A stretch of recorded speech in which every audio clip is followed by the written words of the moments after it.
Şu bizim hanımadanımızda ne görüp tu qiydi bila nispet falaniye den de uğruya. Kuşinin o diye falanin ekide var. Ama kimden qaytarıyor? Dedehine aydana. Dedehine aydana. Yani işte Bibi Hazır ne kadar uğruya oğlancağına izahat verecek.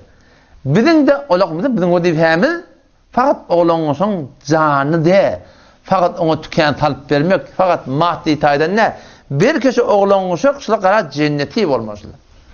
Din, iman öğretilmeli.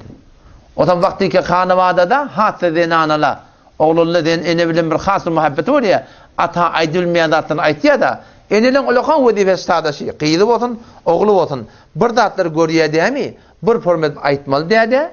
Ki dedi de öcüp barağın grup bencenin peyda yakın yerde aytmalı o da şu müşkül var hanıvada. Öyle yapıyor da. Dedi öyle gitti dışarı.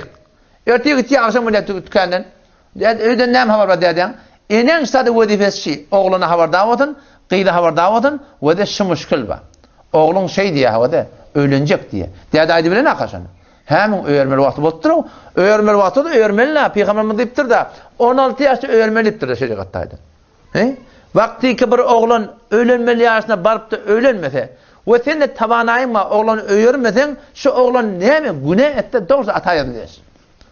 Doğrusu atayır diyor. Şunu hanıvadadan zenana haber olmalı. Adamına qavuz uğratına karguzari verip haber verip hanıvadan kontrollerine kömek vermeli. Ama ne kadar vaktinde sen görüyorsun da diline Allah'ın gelene.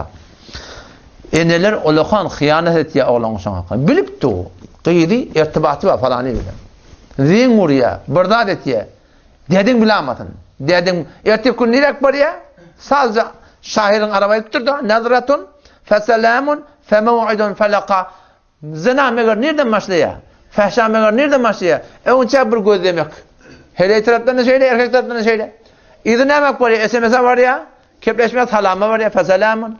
Talama vardı mı o muhabbetler, şeytani muhabbetler geriye ara, femev'idun karar koyarsın. Erkadın da bağıştan, erkadın diye girip ben nemedir diyene. Zenana iffet elden giden sonra erkadan bolacak iş yok arada. Zen erkekler ikisi zaten idinler. O neme rahmetçi o. Neme rahmet. Femev'idun karar koyuyor. Elinde haber var. Felakabar mulakat et ya mulakatın idinleme var o. İnerken bir hanıvadan iffet lekkadar oldur. İni şıkıydı olan hatın zıvran etmem. Hatın zıvran etmem Müslümanım. O zaman şu tayda marasını enelere tavsırmalı. Ve siz enelerin de haberiniz olsun şundan. Hanıvadan hefazati içerideki yağdayı hatmin ene kömekleşmeli. Casus zaten biliyor musun? Casus kanı şu. Havarı olmalı. İçeride havar var da şu. Oğlun aytyandan, qıydın aytyandan, oğlun aytyan esasatından şu değerde havar verme o da oğlun sigurunma, qıydın sigurunma, şun arada hal etmeli şu müşkülatları. Ya gıqçık bilen ne, ya gurpiyensmek bilen ne, muhabbet bilen, her gayti öz zayna Müslüman doğanım getir. Ama o tasmanı şu an ne kadarlı görüyorsun da. Ne vaktitin tilabet o da, öyde şu an aydım sağda ettirilse, ork caza ettirilse, Tağa diysen bana şoy Türkmeni yok, şoy Farsi yok, şoy Hindi yok falan. Ben şükürde oğlanışın onu gözeye oturtan. Oğlum sen ne mi han tamamı erti şu oğlanışak ne mi olarak? Şu oğlanışak ertikun fesada çekiliyor. Çe besa bir sidadır iştiri ağdalıp olacak ya Müslümanlar. Şunu kat'en bilmeli. Ve idel mev'udetu su'ilet erti kıyametin suri ve şemse geliyendir. Ve idel mev'udetu su'ilet Suriye kuvvetli geliyor şemse kuvvetten.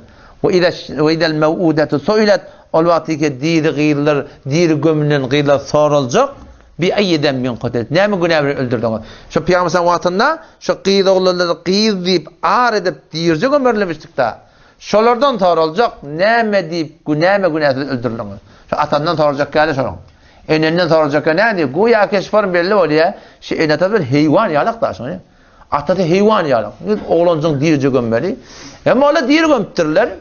Oğlancık ölenden sonra oğlancık da olsa erteki gün bir rivayette var işte cennetin hadimleri olacak. Ona olacak iş yok.